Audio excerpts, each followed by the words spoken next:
архитектура – это не профессия, это состояние души. Вот это вот состояние души, а начинаешь работать же на чистом листе, а потом уже подключаются конструкторы, там электрики, смежные специальности. Красота, прочность и функциональность. Вот три кита, на которых архитектура стоит. Нильфия Аблаева – известный архитектор, художник, автор масштабных проектов. Станции метро Ташкента, корпусы учебных заведений и многое другое было спроектировано этой хрупкой женщиной. Родилась Нильфия Аблаева в 1946 году в Ташкенте в семье учителя. Отец был учителем узбекского языка в русских школах. Мама шила у нее, она была модельером.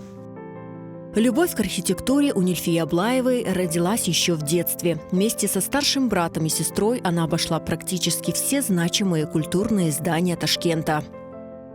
Сестра водила меня в театр, повела меня в театр кукол, повела меня в ТЮЗ.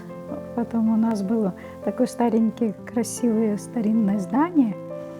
Оно называлось «Музей искусств». Вот, и она водила меня туда, и брат мой, конечно.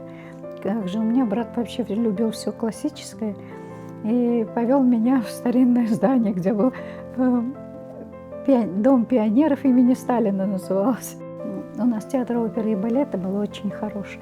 Было очень красивое здание, красивый интерьер. И вот как я ганчи, резьба по ганчу, там резьба была даже на зеркале. Вот, просвечивал там где-то. Такие холлы, удивительные здания. Они всегда меня привлекали, мое внимание. Именно эта тяга к старине, к резным деталям, к красивым сооружениям определила выбор профессии Нильфия Ханым. Это был политехнический, Ташкентский политехнический институт, факультет ПГС, промышленно-гражданское строительство, и отделение там была архитектура. Закончила я хорошо, и поэтому имела право, значит, выбирать, куда пойти работать. А там, где я преддипломную практику проходила, они там, видимо, понравилось, что я серьезно отношусь к своему, и они говорят: мы тебе, приезжай потом, приходи к нам работать. Это был УЗНИИП градостроительства. Это крупный институт. Там только людей, кто работал, работников, было 1500. И получали заказы со всей Средней Азии. Но в основном по Узбекистану. Вот первый мой объект – это был детский мир. 2 жилых 9-этажных дома, между ними детский мир. Один из крупных проектов – это, конечно, станция метро Комсомольская.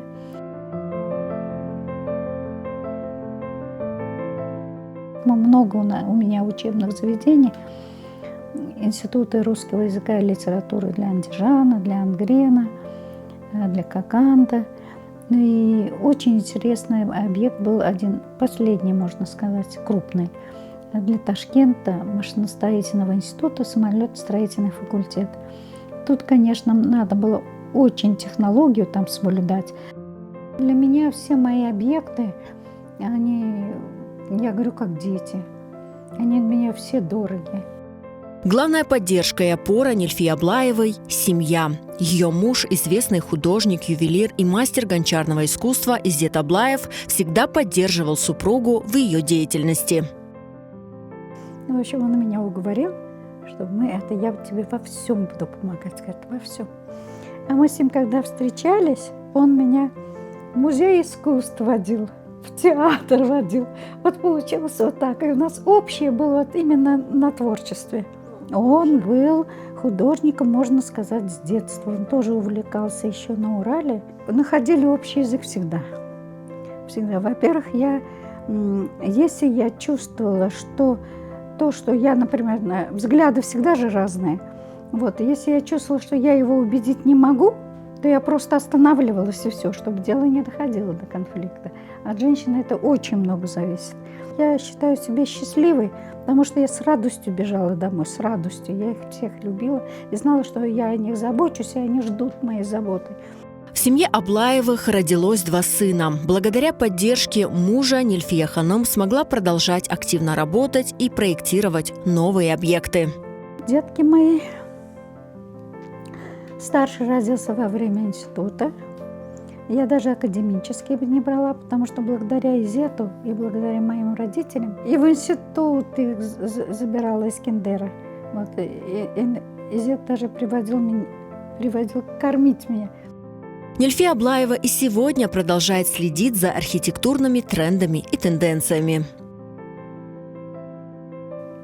С точки зрения технологии легче, потому что очень много возможностей, необыкновенные возможности. Нам не разрешали, ни кирпич было ограничено, бетон ограничен. Сейчас же из бетона можно выливать, а 3D, которые делают, это же удивительно. Потом не ограничены во всем, а там в то время это было довольно сложно все. Вот, но зато здесь сложнее идут финансовые, верх берут. То есть человек, архитектор, может не согласен с этим местом или с окружением. Чиновники давят честно архитектуру. Отдельный предмет исследований Нильфии Аблаевой – старинные крымско-татарские постройки. Архитектор отмечает, здания того времени строились качественно и органично вписывались в природу Крыма. Сегодня полуострову не хватает национального колорита. Например, Иханского дворца, они даже там учитывались в те времена сейсмику. Кладка шла, и кладка она пересекалась деревянными крупными такими в сечении дубовыми досками, даже не доска, а такими брусами. Вот это все учитывалось даже в те времена. И раствор был другой. И вообще архитектура даже жилых домов все вписывалось в природу нашу.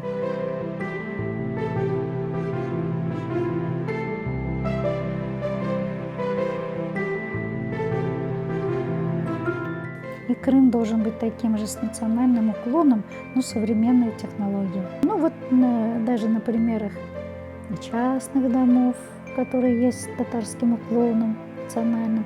Есть вот это делают кафе, ресторанчики. Уже приятно смотреть. Сачклар делают, уже крыши такие, уже появляются элементы. Уже приятно, конечно. Но вот это все можно было внести и в город. Помимо архитектуры, увлечением всей жизни Нильфии Аблаевой можно считать живопись. Ее картины имеют свой особенный стиль. Они легкие и воздушные. Для души, только для души. Только для души. Ну и для друзей, чтобы порадовать друзей кого-то. Душа поет даже, работа такая одна есть. Для души. И потому что я как хочу, так и пишу.